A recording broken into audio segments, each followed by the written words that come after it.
मार्केटमध्ये मिळतं तसं अगदी क्रीमी आणि अजिबात आईस क्रिस्टल जमा न होणारं अमेरिकन नट्स आईस्क्रीम कसं बनवायचं ते आजच्या या व्हिडिओमध्ये आपण बघणार आहोत.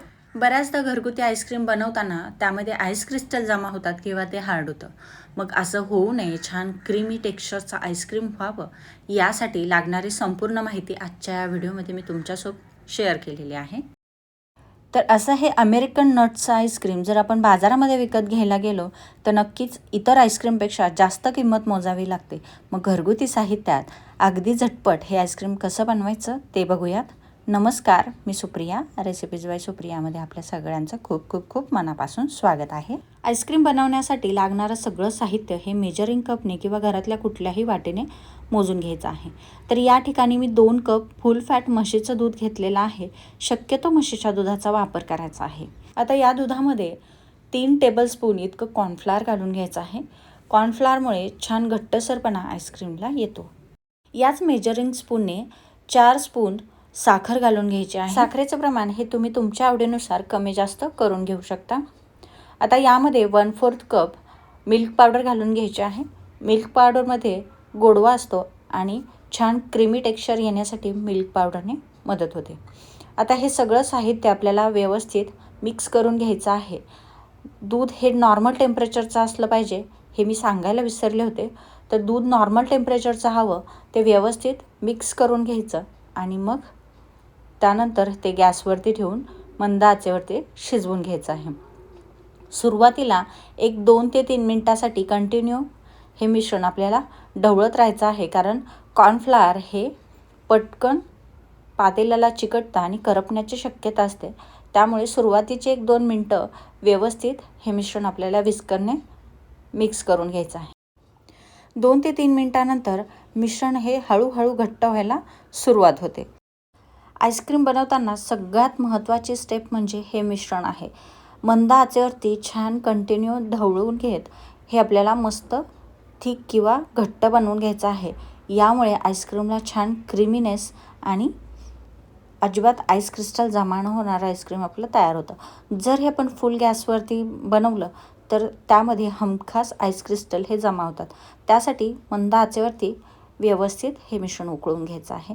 तर तुम्ही बघू शकता छान उकळी ह्या मिश्रणाला आलेली आहे. आता हे बंद करून थंड करून घ्यायचं आहे. थंड करताना मध्ये मध्ये ते मिक्स करून घ्यायचं, जेणेकरून यावरती साय तयार होणार नाही.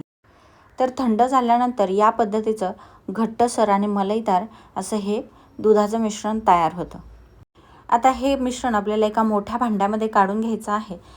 काढून घेतल्यानंतर ते साईडला ठेवूयात.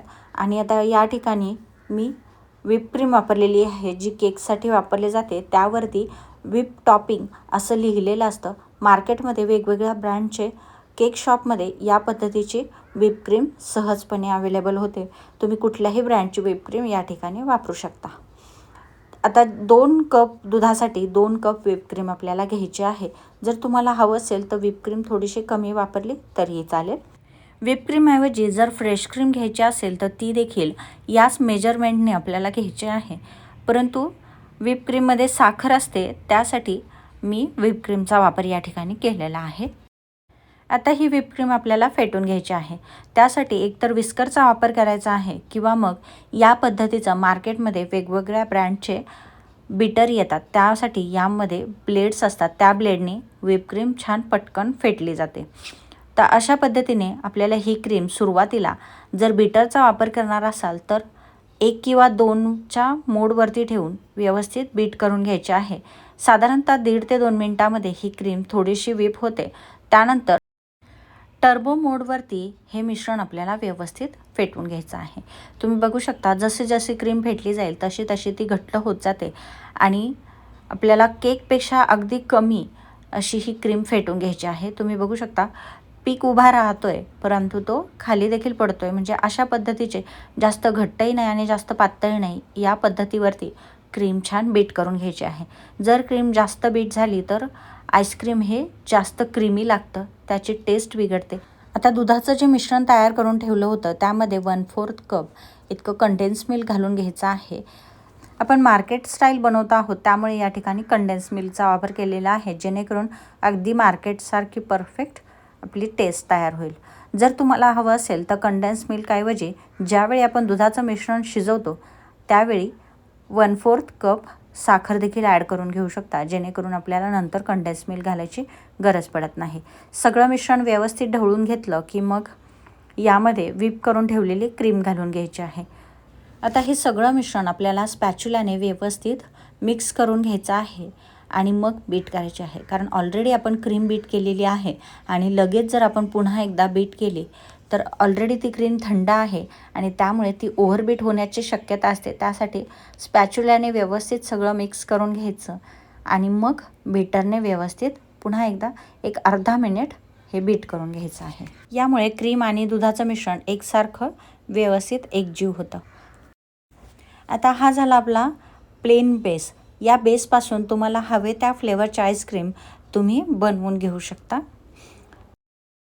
तयार केलेल्या या बेसपासून मी 2 प्रकारचे किंवा 2 फ्लेवरचे आईस्क्रीम बनवणार आहे.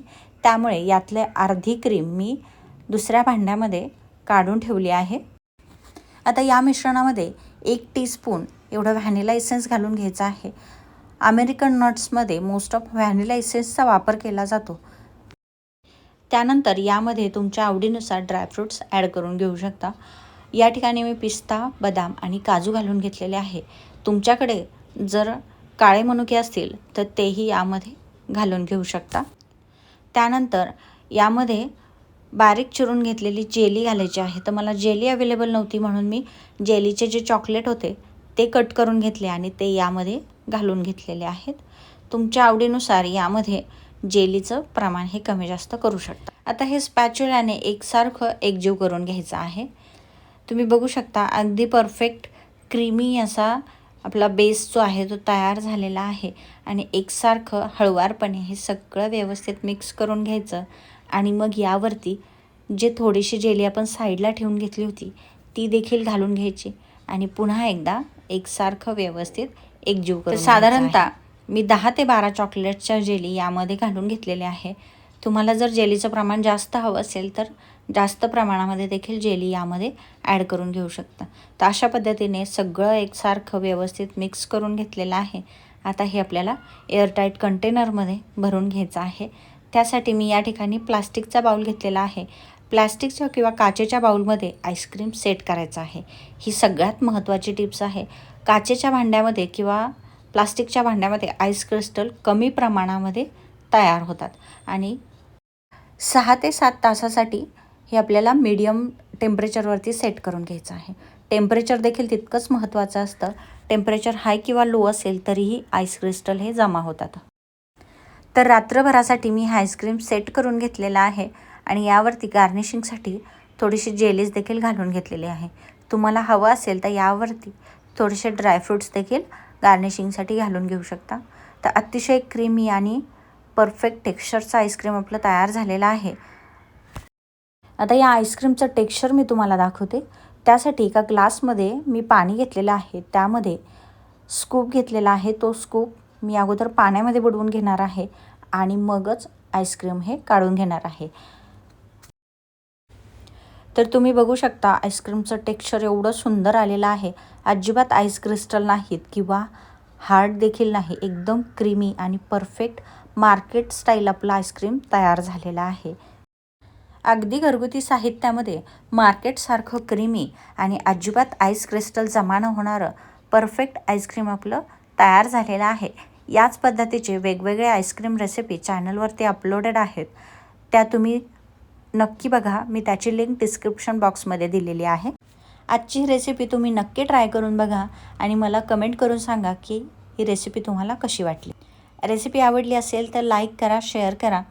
अशाच नवनवीन रेसिपी बघण्यासाठी रेसिपीज बाय सुप्रिया चॅनलला सबस्क्राईब करायला विसरू नका. पुन्हा भेटूयात अशाच एका नवीन रेसिपीसोबत. धन्यवाद.